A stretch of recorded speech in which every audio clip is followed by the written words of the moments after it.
नमस्कार, आप देख रहे हैं एनएमएफ न्यूज और मैं हूं आपके साथ शापनी पटनायक। प्रधानमंत्री नरेंद्र मोदी 17 जून को कनाडा पहुंचे थे। कनाडा में बताते कि G7 समिट का आयोजन किया गया था। कई मुद्दों पर इसमें बातचीत की गई और इसके साथ ही खास तौर पर सुरक्षा के मुद्दे को लेकर चर्चा की गई।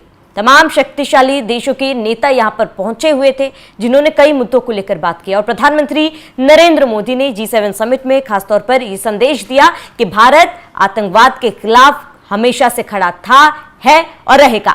और इसी बीच कहीं ना कहीं एक तस्वीर निकलकर सामने आई है, जहां पर अब कनाडा और भारत के बीच जो रिश्ते हैं वो सुधरते हुए नजर आ रहे हैं। यानी कि ये समझिए कि प्रधानमंत्री नरेंद्र मोदी के इस दौरे को 24 घंटे भी नहीं बीते हैं, लेकिन इसका असर साफ तौर पर देखा जा रहा है। भारत का लगातार ये कहना था कि कनाडा खालिस्तानियों को पनाह दे रहा है और कहीं ना कहीं कनाडा में रहकर खालिस्तानी भारत के खिलाफ काम कर रहे हैं। कनाडा की तरफ से लगातार इन तमाम बातों पर ध्यान नहीं दिया जा रहा था, नजरअंदाज किया जा रहा था, लेकिन अब आखिरकार कनाडा ने ये मान लिया है कि कनाडा में खालिस्तानी आतंकियों को पनाह मिल रहा है और इसी से ही उनको बढ़ावा मिल रहा है। इसके बाद आपको बता दें कि कनाडा की तरफ से फिलहाल आधिकारिक रूप से ये कहा गया है कि हाँ, कनाडा में खालिस्तानी बैठकर भारत के खिलाफ योजनाएं बना रहे हैं, भारत के खिलाफ कदम उठा रहे हैं। जो सालों से भारत कहता आया है, अब जाकर कनाडा ने इस बात को माना है।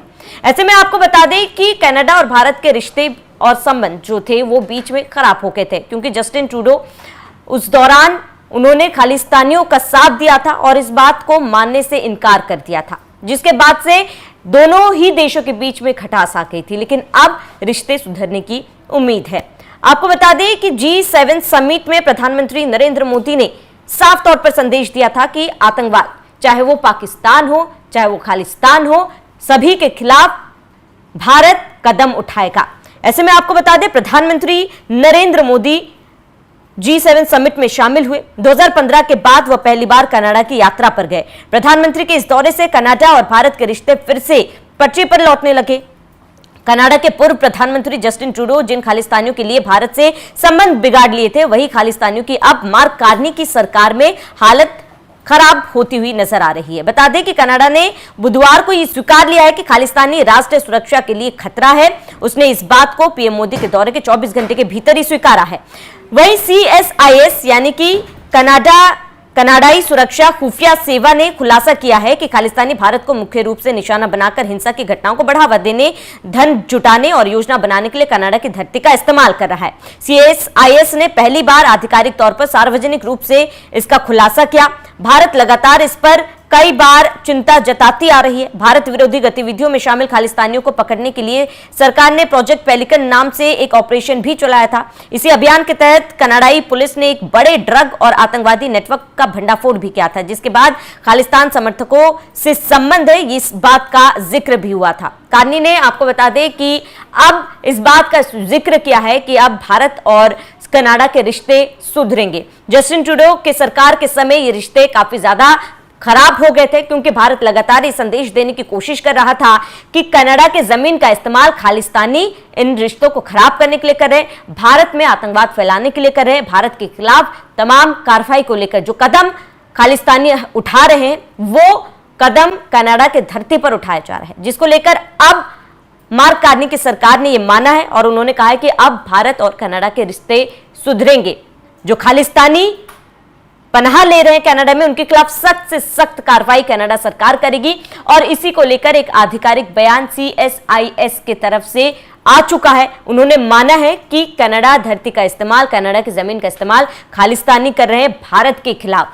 ऐसे में अब क्योंकि राष्ट्रपति और प्रधानमंत्री मोदी के बीच में ये बातचीत हुई, पीएम मोदी ने तमाम बातें फिर एक बार रखी, जिसके बाद प्रधानमंत्री मार्क कार्नी ने यह साफ संदेश दिया है कि अब वो कनाडा और भारत के रिश्ते को सुधारने पर उनका जोर रहेगा। इसी बीच आपको बता दें, कार्नी के सत्ता में आने के बाद भारत और कनाडा के संबंध अब धीरे धीरे सुधर रहे। 10 साल बाद पीएम मोदी कनाडा पहुंचे, उन्होंने कार्नी से मुलाकात की। आधिकारिक बयानों के अनुसार दोनों नेताओं ने उच्चायुक्तों की नियुक्ति करने और लंबे समय से रेकी हुई व्यापार वार्ता को फिर से शुरू करने पर सहमति जताई है। दोनों नेताओं ने तकनीक, डिजिटल संक्रमण, खाद्य सुरक्षा, महत्वपूर्ण खनिजों जैसे क्षेत्रों में सहयोग के लिए बात भी की है। मार्क कार्निक से जब बता दें कि पूछा गया कि G7 शिखर सम्मेलन के दौरान प्रधानमंत्री मोदी ने से कनाडा की धरती पर निज्जर की हत्या के बारे में भी बात की थी। इस सवाल में उन्होंने जवाब दिया कि हमने इस बारे में चर्चा की है और ऐसे में अब कनाडा की धरती में किसी भी खालिस्तानियों को गलत तरीके से कनाडा का नाम खराब करने, बदनाम करने या फिर कनाडा जमीन का इस्तेमाल करने के लिए सहयोग किसी भी तरीके से नहीं मिलेगा। और वही भारत तर्क देता आ रहा है लगातार कि कनाडा भारत विरोधी गतिविधियों का अड्डा है। अलगाववादी खालिस्तान आंदोलन भारत की चिंता का विशेष केंद्र रहा, जिसकी जड़ें 1985 में एयर इंडिया बम विस्फोट और उसके बाद भारत में हुई आतंकवादी गतिविधियों के बाद है। भारत की चिंताओं के बीच कनाडाई नागरिक हरदीप सिंह निज्जर की 2023 में हत्या के बाद ट्रूडो भारत को घेरते रहे।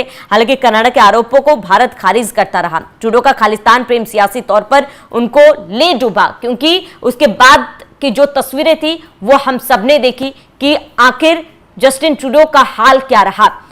ना भारत सरकार कनाडा के खिलाफ है, ना कनाडा के नागरिकों के खिलाफ है, लेकिन भारत सरकार का, भारत का साफ रुख है कि आतंकवाद को बर्दाश्त नहीं किया जाएगा, आतंकवाद को जड़ से खत्म किया जाएगा, फिर चाहे आतंकवाद पाकिस्तान में हो या फिर कनाडा में।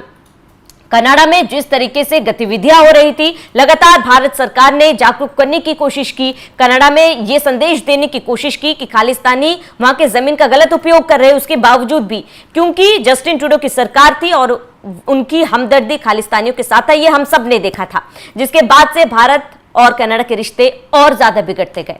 और अब जब 10 साल बाद पीएम मोदी कनाडा पहुंचे हैं, रिश्ते सुधरते हुए नजर आ रहे हैं। महज 24 घंटे में कनाडा ने साफ ये माना है आधिकारिक रूप से कि हां, खालिस्तानी कनाडा जमीन का इस्तेमाल कर रहे हैं और वो भी इसके खिलाफ है, जिसको लेकर सख्त कार्रवाई की जाएगी। अगर कोई भी खालिस्तानी कनाडा का गलत उपयोग करता है, किसी भी देश के लिए, खासतौर पर भारत के लिए अगर कोई गलत कदम उठाता है, छवि धूमिल करने की कोशिश करता है, उसके खिलाफ भी सख्त कार्रवाई की जाएगी।